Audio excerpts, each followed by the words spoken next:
All right, thank you very much. As Nancy suggested, and I want to thank Eric and Bob and Nancy for running an excellent discussion.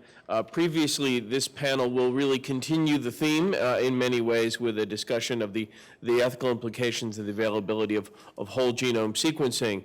And we have two panelists, so they're each going to take about 15 minutes to make some remarks, and then we'll have time for all those other burning questions that I know are in the audience, and looking forward to those. We're going to begin with Benjamin Berkman. He is with the National Institutes of Health in the United States in the Department of Bioethics, and he's the Deputy Director of the Bioethics Core at the National Human Genome Research Institute. So, Ben, thank you. Thanks. It's a pleasure to be here, and I was very interested to hear the last panel and all the discussion, and I think my remarks are going to build directly on what they were talking about, and hopefully we can continue the very enlightening conversation that we have going.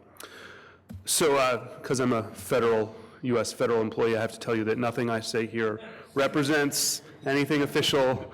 The government doesn't let me speak for itself, which is good, because then I can say what I want to, and I can say all the controversial and provocative things that will hopefully spark some good conversation. So I'm going to specifically talk about some of the incidental findings issues that were both raised directly and sort of discussed obliquely in the last panel, and I'm going to lay out, I'll give you just, since we've already covered a lot of it, I'll just give you a few seconds on some of the technological advances, give you a sort of state of the bioethics literature on what we're talking about in the incidental findings world, and then give you sort of a brief menu, a quick account of what I think are the top 5 or 6 unresolved ethical controversies and questions in the field that I think would be really interesting and productive to discuss with you in the subsequent hour.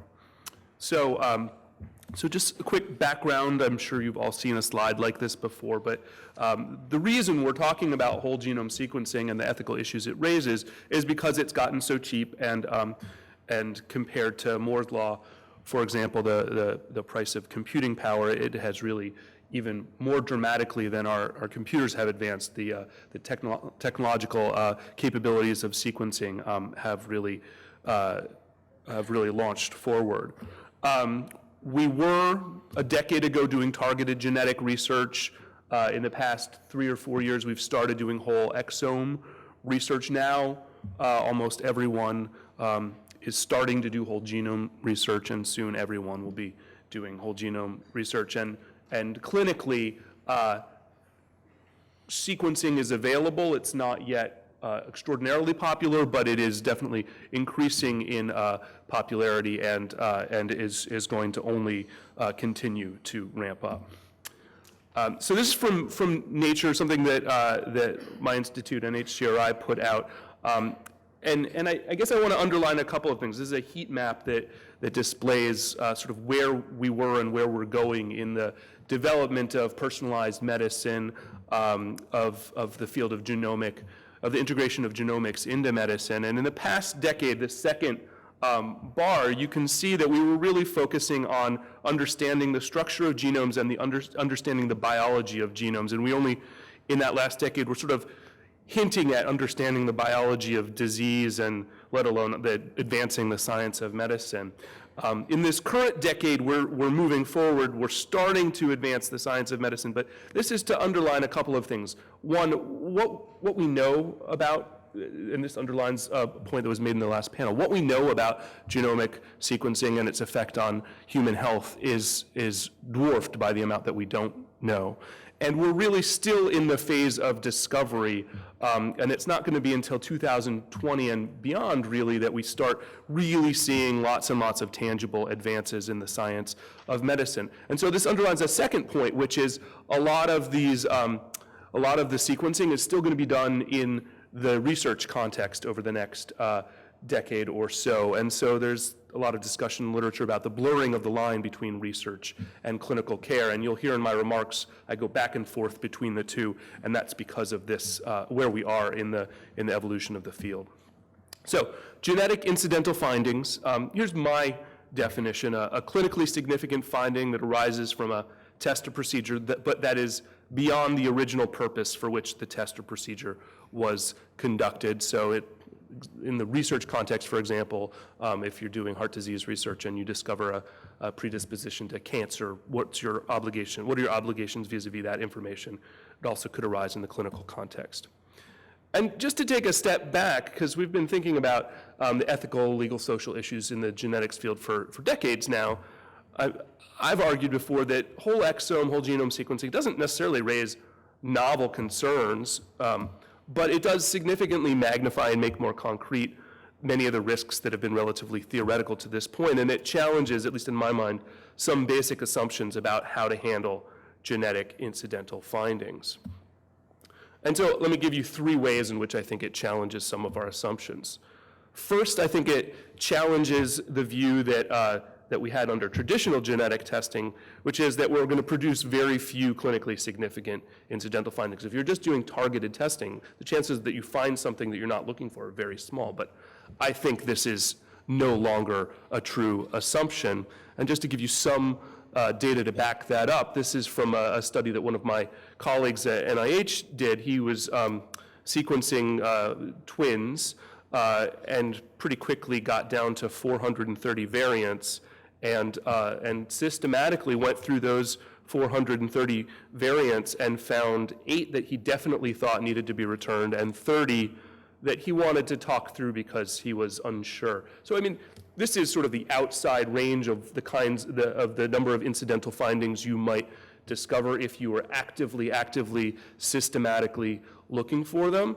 But still, in this one affected set of twins, he found at least 8 things that were unrelated to the condition for which they were under investigation that he definitely thought needed to at least be confirmed and returned if they were confirmed.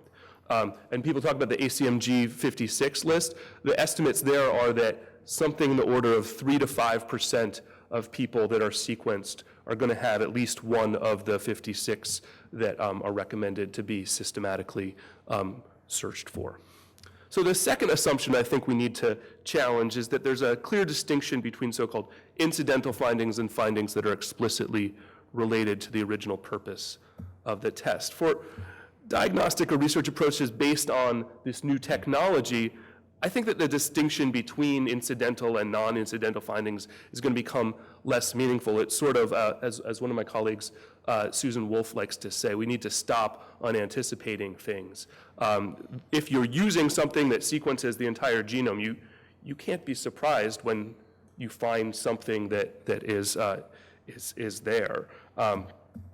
And the third, a related point really, is this don't look, don't tell idea. Earlier in the field, 5-6 years ago, people would say things like researchers generally have no obligation to act as clinicians and affirmatively search for incidental findings. And I'm not sure that's right, particularly as the act of looking, the analytic tools that we have become much more advanced. Once it's as easy as pushing a button to search for the ACMG 56 or whatever other list of variants we've all agreed are the important ones to look for, I think it's going to become harder for researchers not to have an obligation to look for those variants. And then just to sort of underline the state of the field, there have been lots of efforts to try to come up with consensus guidelines and frameworks here, some of them in graphic form. The details are not important, but just to say that there are a lot of smart people that have spent a lot of time in the US and internationally thinking about these issues, and to some degree we're still lacking a consensus about what our approach should be for incidental findings. And that's underlined by the fact that I think we have, well, this is a partial list, this is what I wanted to talk about today, but I think there are a number of controversial issues that still remain to be resolved, and I'm going to run through these pretty quickly, but I'd love to discuss them more in more detail during the question and answer. So the first one I want to discuss is the principle. What's the principle on which an obligation to disclose incidental findings rests? And this is an important question because if you can't figure out what the principle is, why we have an obligation to disclose incidental findings, then you can't you can't draw a contour, you can't draw a boundary around the limits of that obligation. And so just to give you a little bit of data that I collected on American IRB chairs, Ethics Review Committee chairs and members, a pretty strong majority, 78%, thought there was always or sometimes an obligation to disclose genetic incidental findings. But interestingly, there was no one principle that they thought was the one that supported that obligation. Really, those top three were the ones that had the most support, and we hoped going into the project that we would find the one principle, but there's more work that needs to be done to tease out why IRBs think that there's an obligation to return incidental findings. And interestingly, when you ask them about factors that can diminish an obligation to disclose incidental findings, in general, things like lack of funding, time and effort required, these are not arguments that carry much weight, at least in the United States context with our ethics review. Those are not arguments that are convincing to IRBs when thinking about whether or not researchers have an obligation.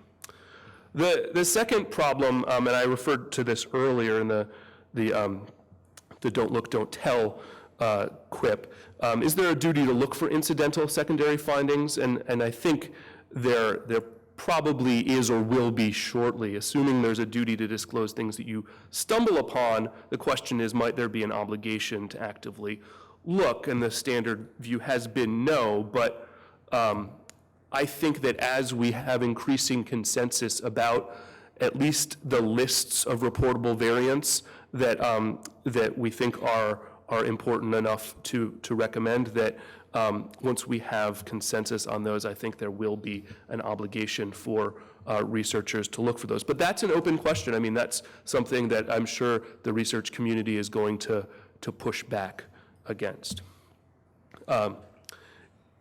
In the more clinical realm, more relevant to clinical care, there's questions about when it's appropriate to disclose genetic information to relatives of the proban. And the previous panel mentioned this a little bit, but how do we deal with, we've got this increasing use of sequencing in the clinical world, and a lot of these patients are very sick, or some of them are going to die, and when we find things that are clinically significant perhaps for the relatives of these research probans or patients, what should we do with it? What are our obligations to this information when we don't necessarily have a relationship with the relatives?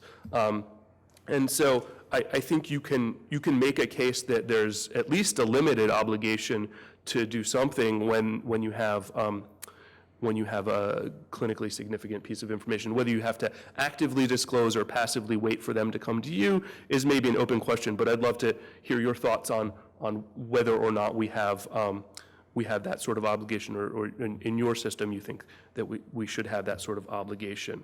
And then you have to weigh it against privacy and logistical concerns that might counsel against spending a lot of time and energy in returning this information. Liability is a big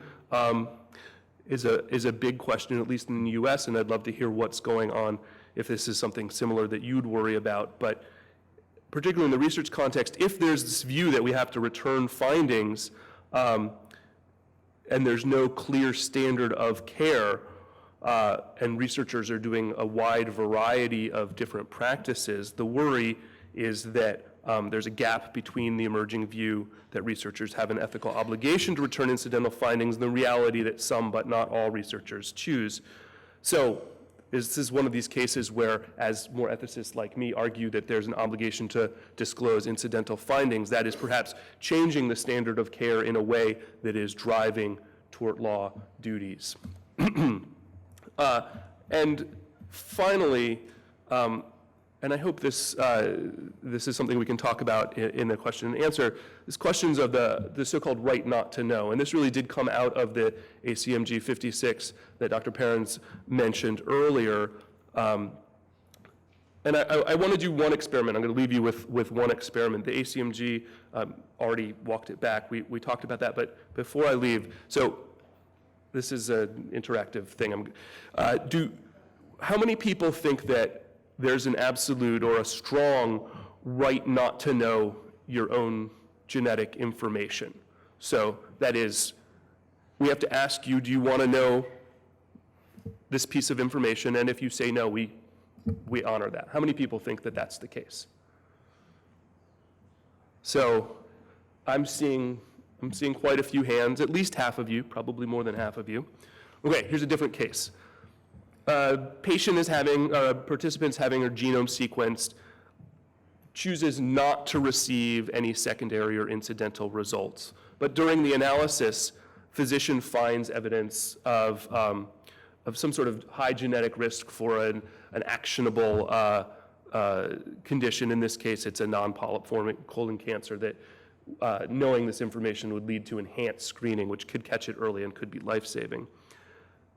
They checked no. There was a very clear consent form. The question here is, and again, I'm going to ask you, how many people think that they should disclose this finding even though the patient or the participant indicated they didn't want to receive this sort of information? How many people think you should still return it even though she said no? Interesting. So almost everyone thinks that you should honor the request not to know. So let's, assuming, let's talk about this during the question and answer, but assuming there was reasonably informed consent, as good as, well, not this specific scenario, but something that, well, we'll get into the details, but I think there are some really interesting questions about whether traditional conceptions of the right not to know are appropriate in a genomic era, whether there might be some limited circumstances where, at least in my mind, it's ethically appropriate to override an individual's expressed wish not to know genetic information about themselves. And I think we need to grapple with questions about how this so-called right not to know should be reflected in informed consent and return of results policies. So thank you, and I look forward to your questions.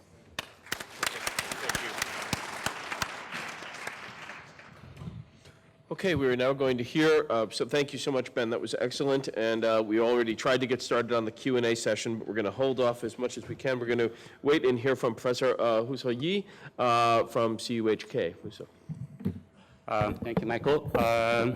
It's great to be here, and I'm trying to put the whole genome sequencing issue into the Hong Kong context. So this is based on my study done with one of my PhD students, Olivia. She's over there.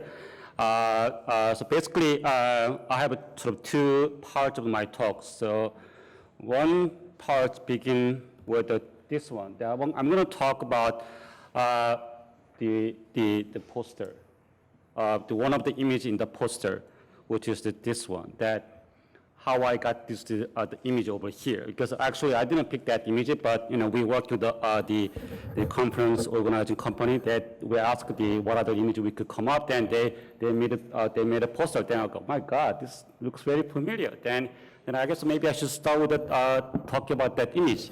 Do you know where that image came from? Anyone has an idea about this one? Okay. Well, actually that image is coming from this journal, the cover, which is of the study done by one of our professor, Professor Dennis Law. So that image was the cover of the Science International Medicine, was published 2010, was reporting the prenatal whole genome map, was done by our university.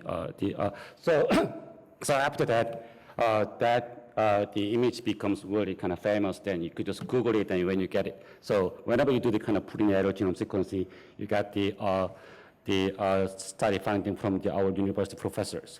So I guess I thought maybe start from this one. Then I guess my first one is about how I got that image over here.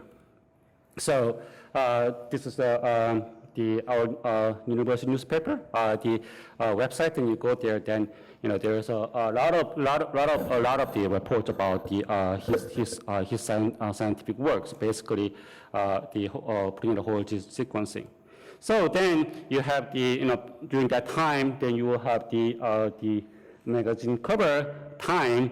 Actually, this is the issue of the, if you're looking at it, I don't know if you can see over here, this is the issue of the Christmas, the December 24 of the 2012. So this is the Time magazine cover of the Christmas issue, looking at the baby. Then here, do you want to my future?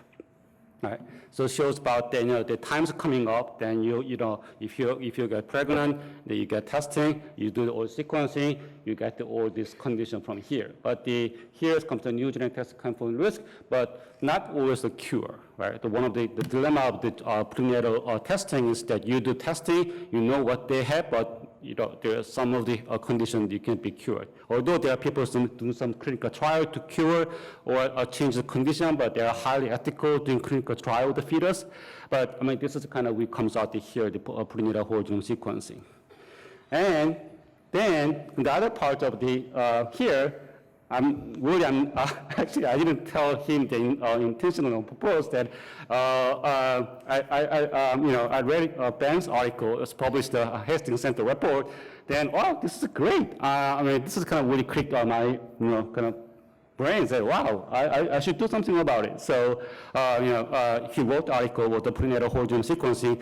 Just because we can, should we? So, I mean, in that article, I'm sorry, in that article, he discussed how we're looking at what are the issues about the ethical. So then, based on this, his paper, I did a survey with the obstetricians, how they're looking at what are the issues comes from the prenatal whole genome sequencing. So that survey will be the second part of the presentation. So here then, the begins with the 1,000. So actually, we talk about already this one's evidence of most. You have a presentation, you get 1,000, but 1,000 doesn't mean anything. Sometimes you need to pay more, 10 times more than the 1,000 to get to what that means. Then here comes about the prenatal, the whole genome sequencing that get ready for the flood, the whole genome screening from the Nature article. Actually, that even article based on the Dennis Low's study. So what about the CUHK here, the Professor Law's study comes about is that, basically this idea comes out that, if you really want to know about the fatal, the conditions of the unborn baby, you need to take a risk, traditionally, until like 2 or 3 years old. Basically, if you know the baby's condition, you need to take a risk, which means that you might lose a baby. However, one comes out in the 1997, the Lancet paper, the Professor Law, he discovered the cell-free fetal DNA, which is that when a woman is pregnant, that you actually, the fetal DNA will floating the mother's blood. So basically, you just take the blood from the mothers, then you get the whole condition of the fetal DNA, the fetal condition.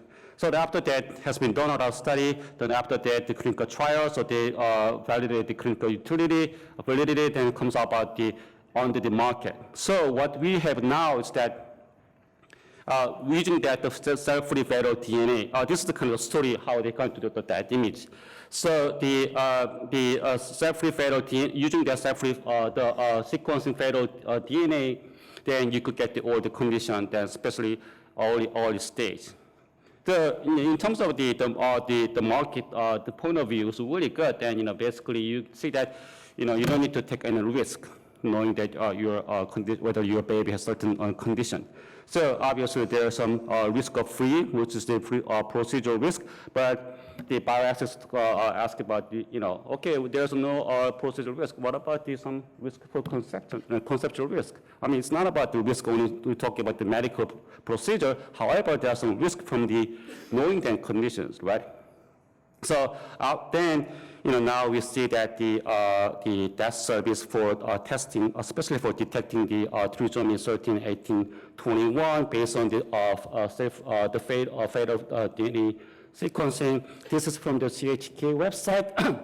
Now even actually they're expanding other conditions, chromosome abnormality, others. So this is the CUHK, and then now here the United States. Basically, these are 4 companies doing all this study. And then this is called the NIPT, which means the non-invasive prenatal testing, has been offered all over the world basically based on the direct-to-consumer testing done by BGI here. So this is what you have. And this is some of the website from the company. If you're looking at here, that really kind of nice, the pictures of the woman, how they kind of really can see that the baby here, and this is another the company's website that the next generation of non-invasive prenatal testing. So, and then what I really kind of see that interesting is about that if you go to the website, there's a baby looking at you, right? So I mean, it's not gonna be the first one is about the more woman's here, but it's about the more baby. Baby is looking at you, which means that you need to know about me, right? So there's some kind of babies kind of asking the woman to get the testing, right? So I guess I really like that. Let's think about the pregnant woman who go to the website. Right, the first image he actually saw is the kind of this baby's looking at mom. You need to know about me. So, and then even the non-invasive prenatal testing has been only for the Down syndrome and the other the fatal aneuploidy. Now it goes more and more. So you can looking at the non-invasive prenatal testing, the genetic carrier testing, and the PGD and miscarriage testing and prenatal paternity testing. So now even the company, they offer the paternity testing with non-invasively. So this is what we have. Clearly, you can see the market, right? Alastair Campbell talk about the healthcare system is about the capitalism. So there's the company, especially the venturist capitalists in the state, they're going to really jump into here that God, huge. So even the U.S. about the 4 billion, and then the China looking at about 8 billion, but they were stopped by the FDA. They actually this is the report by the April 2014. However, right after that, July, the Chinese China FDA, they approves it. So actually the China is the first country that approves the NIPT. The state's now working on it. The FDA trying to working at to get the FDA approval for the NIPT, but there are a lot of issues in terms of the patent issue, etc. But China say, all right, we do it. So then now we just go for it. So because of that, then another part about all the science paper report, the New England Journal of Medicine, and here, then coming back to the company here, even the state looking at the 6 billion, the testing markets here. And this from the journal, you can see that in terms of the safely fatal DNA sequencing, the patent, CUHK has the largest patent in the world. So, and here, and then because of the patent issue, every company is suing each other. So this is what's going on. I mean, especially I just want to point out how messy we are in terms of the practical, the market. In terms of the biases, we're trying to kind of figure out what are the ethical questions, but if you really go into the practice, right, the market is a mess. It is a mess. It is a mess. So then they see that something going on. So now they're expanding panels. Starting from the fatal aneuploidy, the Down syndrome, trisomy 13, 18, now I'm going to the all more generals. If you're going to be looking at all this panel, then you're not going to see those people, probably less people or fewer, and then expanding panels more and more, and then, obviously you'll not see more and down. But, so now you go to the NIPT, goes to expanding. Why this is important? I guess one point is about the, sometimes the fatal aneuploidy led to the age of the pregnancy. So especially these days in terms of the change of demography, so more people more women get pregnant at late age. So because of that, here then you see more and more people needed the test to have the baby. And there's journals about looking at what other comes about year 2020. And I'm not going to go to this one. Then here's ASMG. They're going to start looking at oh God. So the safely fatal sequence will be the first step to go into the whole genome, the prenatal whole genome sequencing. So we have here. And this is the last year, the NIT technology review. He's the CEO of the Illumina, and then he's saying that the prenatal whole genome sequencing is the next going weekly. So they're highly kind of market driven going on in terms of pushing forward the prenatal whole genome sequencing. So so you'll see more. So then here's a big business, and then this is a, so I said, okay, then, oh, what's going on? Then this is a website from actually Hong Kong. This is one of the private clinic, does the whole genome sequencing service. And then if you go to, I mean, this is open public, so I guess I can use it. So you go there, you get the whole genome sequencing service.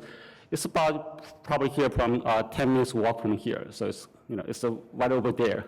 So really close to the low-level escalator. So there's a private clinic. You go there, take the blood, and then you get the whole genome sequencing service. What I liked about this one is that if you go there, all the kind of service, this one saying that this is the full genome sequencing service for child. This is what say, you are correct. Most talents and strengths of a child are genetically determined. So they're saying, if you really know about your child, get this testing, whole genome sequencing, then because they are genetically determined. I don't know, this is the kind of market strategy going on in Hong Kong. And then, so, this is one of the US companies saying that healthcare access to all. However, what happened without any kind of the regulation? You see that, the mainlanders women coming to Hong Kong to get this testing because the determinants of sex in China is illegal. So, mainlanders come to Hong Kong to get tested, and they go back to mainland China to get abortion. And this is another thing coming to China Post. What happens now, even the mainland China company, they set up the testing company in Shenzhen. So they don't need to come to the Hong Kong. So they get the blood, and they send the blood to Hong Kong to all the lab testing. They go back to mainland China. Because in mainland China, you cannot know the sex of the fetus. So they set up this one, they got caught. So you see the lot of ethical concerns. I'm not going to go more and more. So here's the, what we have, market science, bioethics. What's going on in terms of really kind of whole genome sequencing? I took a photo from one of the bioethics meeting led by the Professor Lida Lia. He's there. This is a quote unquote, so for the privacy, I took this out here that the quote by the chairperson of BGI, I have a dream, we have a dream that we are going to sequence every living thing on earth, that we are going to sequence everybody in the world. Again, then we said it's possible, right? But what do I mean by the sequencing everyone, right? I think they will do it, especially for mainland China. So even Hong Kong, think about it. Prenatal whole genome sequencing, what do you have here? In terms of the births, the deliveries, we're only looking about the 50,000 cases per year, right? It's not that many. If you just had only 2 sequencing machines, then you could really sequence every baby, right? It is possible, right? So here's what we have. Again, coming back to Ben's article, should you do it? So based in the article, they can categorize what are the conditions here. So there are many conditions and what are the information. So we did a survey, the obstetricians professionals here. I'm not going to go to sampling. And here the participant were just working on writing paper, this one. So, and basically, even you look at all the genes, so there are some parts of career and then later onset the susceptible genes. So this is the way we ask. We asked if the non-invasive preliminary sequence is available, would you do it? Most of the people say yes, they will offer the prenatal whole genome sequencing. Let me just wrap in 2 minutes or 3 minutes. And then we ask that this is the prediction rate, and then would you consider to offer? Basically, you can see about yes and no, not sure, that usually about the 50% prediction rate, they're kind of acceptable to offer.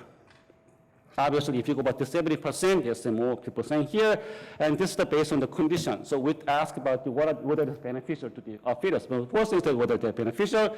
So these are all the list of the condition. If you look in here, obviously the career types are more important, but heart conditions, even the alcohol and obesity, and then these are the Alzheimer's, they think that yes, which means that knowing the fatal condition, whether the baby has some chance to have Alzheimer's, are beneficial to the fetus. And then we ask them, well, do you think it's permissible to terminate babies due to the following these conditions? Again, you come here, career status okay, but then cancer, even if you're looking at the mental disorder and Alzheimer and autism is about 10%. What you would interest about but not sure. So I mean, even combine those two, probably looking at the 1/3 people think that, oh yeah, maybe it's permissible. And then we should offer, right? Do you promote? Then you see more and more people, right? So again, I guess in terms of the lack of education, what we have here, I mean, there are more information.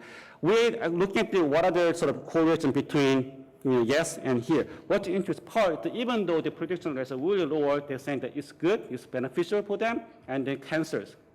Let's say the prediction rate about cancer is 10%, but still more than half a person saying that yes, it will be good or beneficial. Even that sequencing would predict 10%, right? And here about the Alzheimer, the Huntington's schizophrenia comes here, then even that Alzheimer over here. So some of the diseases are more kind of not in trend. These are the quotes from the interview. We did an interview with the people asking about the prenatal whole genome sequencing. So one saying that too much information. And it's like a dim sum menu, right? So there are too many information. They don't know how to interpret them. Yes, it is because, okay, this is the brochures from the whole genome sequencing company here.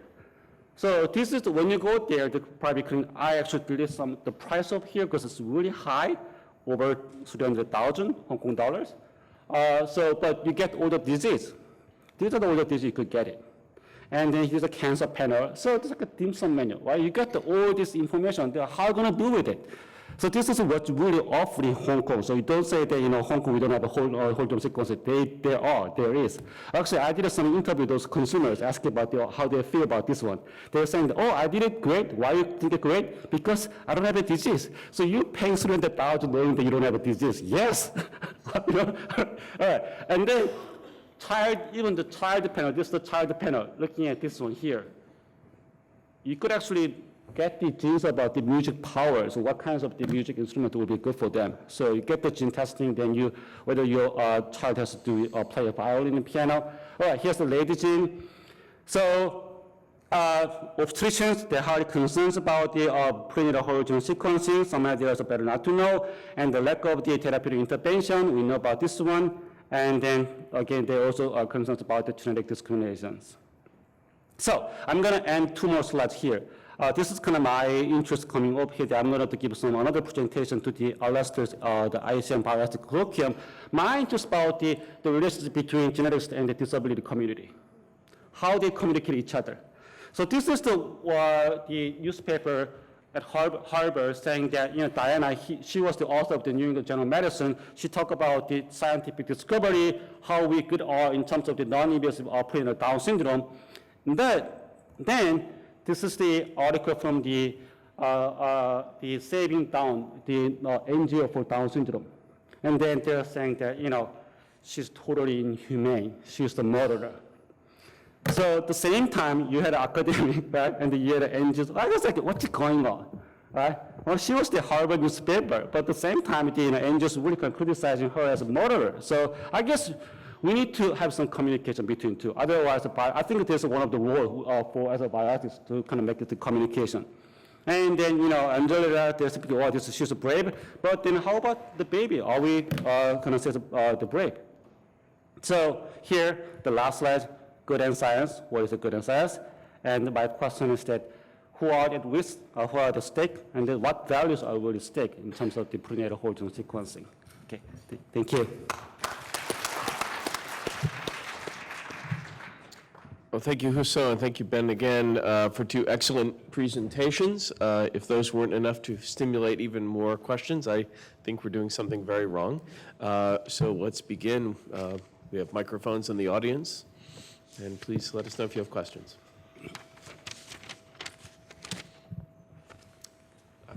Eric. That was really exciting. Thank you both. Benjamin, I wonder if I could invite you to make any sort of amendments to this very serious, reasonable claim you made. Your conclusion seems to be that the right not to know may be inappropriate, right? And I wonder, and the example you gave was the example of what I think is a rare monogenic disorder for which there is a treatment available now. I wonder, do you want to distinguish between that kind of case and this huge range of alternative cases where the information is not remotely as predictive and where there is no sort of treatment. My guess is that you're happy to make that amendment, but that does seem to me like a caveat that we might want to be clear about. Sure. So I definitely want to make that distinction, and if I had had more time, I would have gone into considerable detail about exactly what my arguments are and the limitations of those arguments. But you're right to draw the distinction. Really, the only thing I'm saying is I was somewhat I was very interested and somewhat troubled at the pushback on the ACMG recommendations, because I thought that it is reasonable to say when you have something that is, where there's strong evidence of a link between a genotype and a phenotype, it's a serious condition, and there's something you can do about it, I think it's reasonable at least to make an argument that that's a different kind of information, and maybe the so-called right not to know doesn't extend that far. And maybe we should be less absolute when we're talking about the right not to know and not pretend like it is as expansive as some people made it seem in the conversation after the ACMG recommendations came out. And I think there are, and I can go into more detail if people are interested, I think there are a lot of arguments that you can make in support of a policy where you don't give people a choice to know that very limited kind of life-saving information, the ticking time bomb sort of information. But I acknowledge that even that is a controversial position that a lot of people disagree with. I didn't put up some data, but when I asked people the two questions that I asked the panel, when I asked my IRB member survey, which was about 800 respondents, 96% said that there was, when you ask them the generic question, is there a right not to know, they say yes, there's a right not to know, 96%. But when you ask them the specific, and only 2% say no, but when you ask them the specific case, where there's an identifiable person, there's a clear course of action you can take, that number drops to about 63%. So 63%, only 63% say that there is that when someone has checked that they don't want to know, that you should still honor that. And so it's still a majority, but views change pretty radically when you have the specific case and aren't asking it in the abstract. Yes, they happen in both directions. So, and 2% of people said there wasn't a right not to know, and when you give them a specific case, it's up to something like 20% say that they were wrong. I believe there's a question back on the left. Thank you.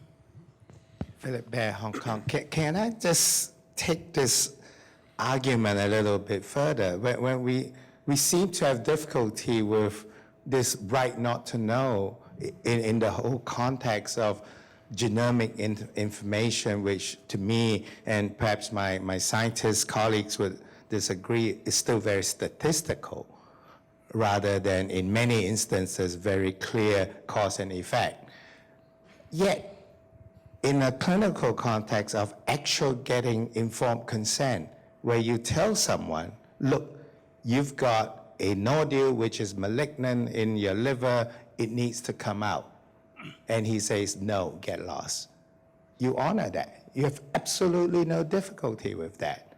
So why is that this dichotomy in our acceptance? But do we ask people if they don't want to know, if they've got, so someone gets a scan and there's a mass, is it general practice to say, hey, we found something, do you want to know what it is? Sorry, perhaps I'm not making myself clear, because when we premise on you don't want to know, we're accepting or thinking that once you know, you're going to do something about it. Right. But if you know and you're still not going to do something about it, then Right. what's the issue? So, I mean, I should be clear, and I could give a 2-hour lecture on the right not to know, something I've been thinking about a lot. I do think that it is important to carve out a set of cases where people wouldn't be taking action. So people who are terminally ill, people who aren't ill but are reaching the end of their natural life, people who perhaps have religious objections to receiving treatment. These are people for whom, even if they were given a piece of actionable information, they reasonably wouldn't take action. And I'm not suggesting that we should force the information on them. In that limited set of cases, I think it's fine for us to, reasonably identifiable cases, it's fine for us to say, okay, do you want to know or don't you want to know, and honor their preferences. But I don't think that fairly idiosyncratic and small group of cases is necessarily the reason why we should have an expansive policy that argues that we should, as a matter of course, be asking everyone whether or not they want to know life-saving pieces of information. I think the risk is you're going to make a mistake in one direction or another. You're going to either be asking people if they don't want to know, and in the process of trying to honor the wishes of a small group of people, you're going to be perhaps missing some people who erroneously check no, or don't understand the question, or change their mind after the fact. So you're either going to err on that side, or you're going to err on the other direction, where you're going to be saving as many people as possible by making a default that you return the information, but in doing so, perhaps giving people information that they don't want to know. And the question is, which direction are you more comfortable making an error in? Can I? This is a really kind of sort of personal episode, but the reason that I really got into the interest, the genetic testing. My second brother, he's severely disabled, and he has a really, really rare genetic condition. So that was a really kind of late onset of disease. He got the condition around the puberty. So then after that, the hospital, they don't know what he has. So basically, if you don't know about what's going on, that they put on the mental institute. So he's been in psychiatric institute for 3 years without knowing the disease. So also I'm talking about the South Korea, then not about Hong Kong. So then later on, there's the physician from trained in Cornell. So, he came to South Korea and found out that he has that disease. It's really rare genetic. So then he was number 2 case in South Korea. So then he got into New York, and they got some testing done, then found out that this is a genetic and there's some kind of heroin going on, but there's no cure, you will die soon. So actually he's now in wheelchairs. He got a hep C, neurocognitive disease. Life expectancy about 60 years old. But there are some issues about the family issues. So then we are all fight. Actually, my dad came from North Korea, so they think that my mom think that this is a North Korean disease. So that's why you bring all the North Korean disease to South Korea. Anyway, mine comes about my cases because I was just one of the family members. So then, when I actually went to the Columbia, also Department of Psychiatry, I talk about this one because I had some speech issues. So then they said, what's going on? So they asked me to do some genetic testing. So I called the specialist in Columbia, but he moved to Yale. So I went to up to the Yale University, and I talked about my brothers, and he was really excited. Oh my God, you from South Korea get disease? Let me get some testing done. So he asked me to inform consent. So I did it. The whole one day kind of testing. He took the blood, urine, whatever, do kind of videotaping, walking, kind of moving, speech. But in the end, I said to him that I don't want to know. I don't know what they're going to do with me. I know probably going to write a paper, kind of clinical case, whatever. I don't want to know. So why? I don't know, because I don't know how to deal with it. I mean, he's saying that there is some research saying that the latest onset of case about 45 years old. But that time I was 40 years old. So now I'm 45 years old. So this is kind of my last time. If I get the disease, I would kind of on another paper. Yes, there's another case. However, I mean, I'm talking about the rare disease. Right? So what do I want to know about I can't do anything, right? So, I'm strongly believe that sometimes the patient writes that, I don't want to know, because, I get it. I get it probably later on, but there's nothing, nothing good with that. So, that's one of the reasons I actually moved to Hong Kong to live too close to my family, just in case even the Heino from the Columbia psychiatry professor, he's saying that you better move to the close to your family just in case you have it. But again, that's one that I don't want to know. Even though, so. Jean Wu has a question, and then Han, I believe. So I just want to raise another perspective in this discourse, that you have the health system, you have the scientific knowledge.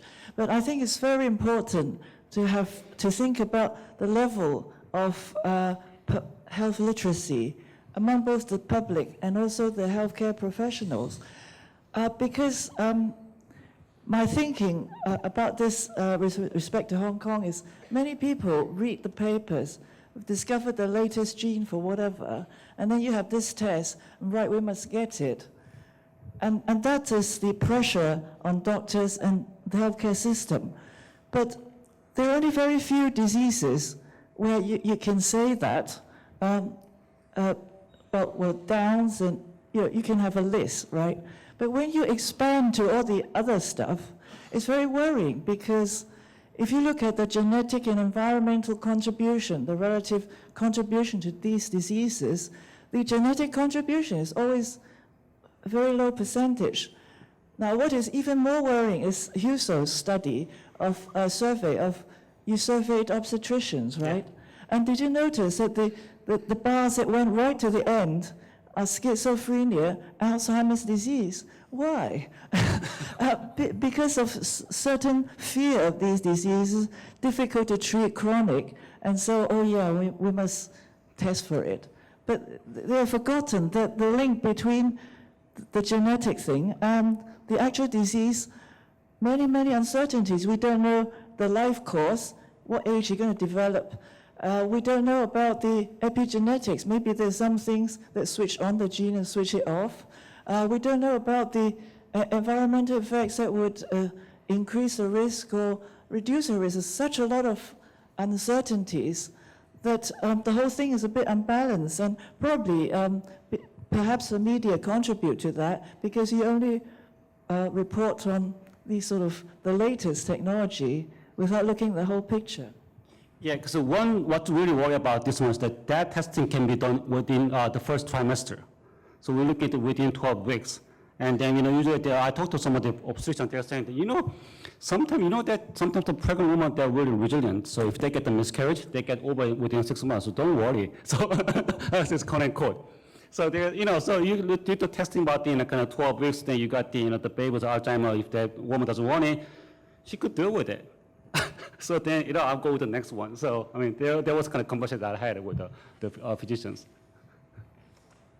Okay, I think Han was next. If we could get a microphone to Han, and then there's one over here. Thank you. I have two questions. The first question is addressed to Ben. I thought that perhaps you might be able to resolve the problem by revising the consent form. Instead of doing a possible two-step, do you want to know, and then if something about you ask him or her again. You just devise the consent form asking, that include the question, would you want to know if we found something that might save your life? And if the answer is no, then that's it. So that's the first question. And my second question is really addressed to everyone who know anything about the genes, which I don't. And that is, this morning, we have been talking about ways to screen out diseases, right?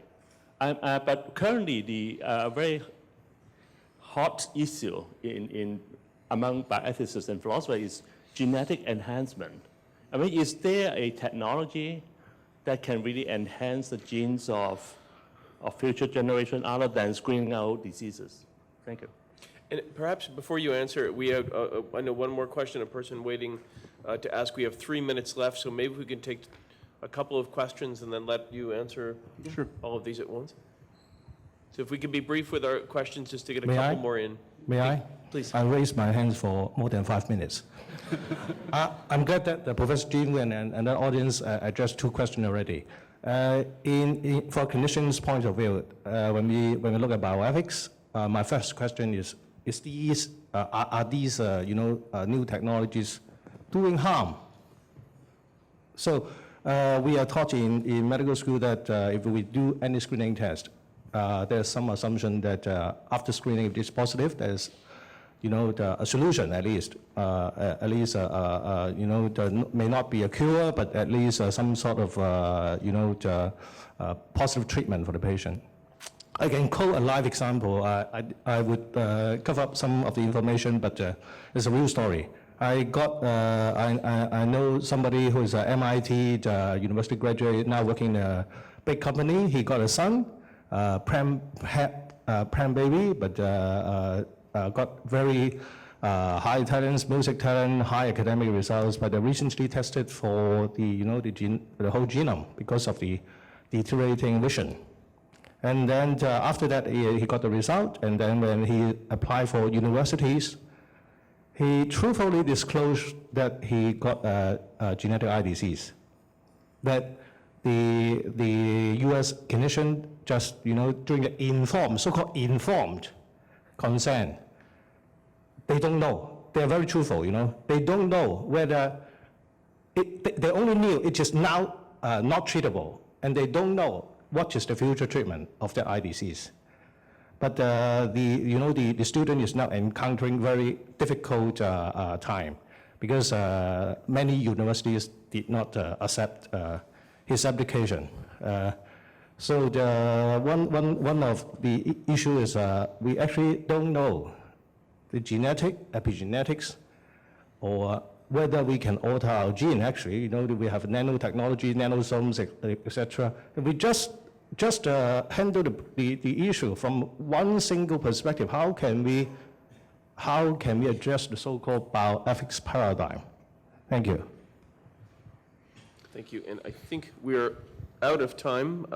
Yes, I've just confirmed out of time, but I'm going to give our panelists an opportunity just to quickly address the last couple of questions. So I think you raised some interesting points about informed consent, and I think you could have a number of different models.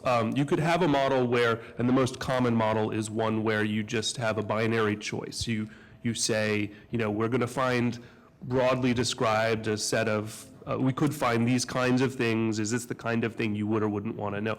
I have some pretty strong reservations about our ability to capture accurately people's true preferences using that sort of binary model. I think there's the effective forecasting problem. People are terrible at predicting how they're going to feel in the future about negative information. There's some data that says we grossly overestimate how we're going to feel.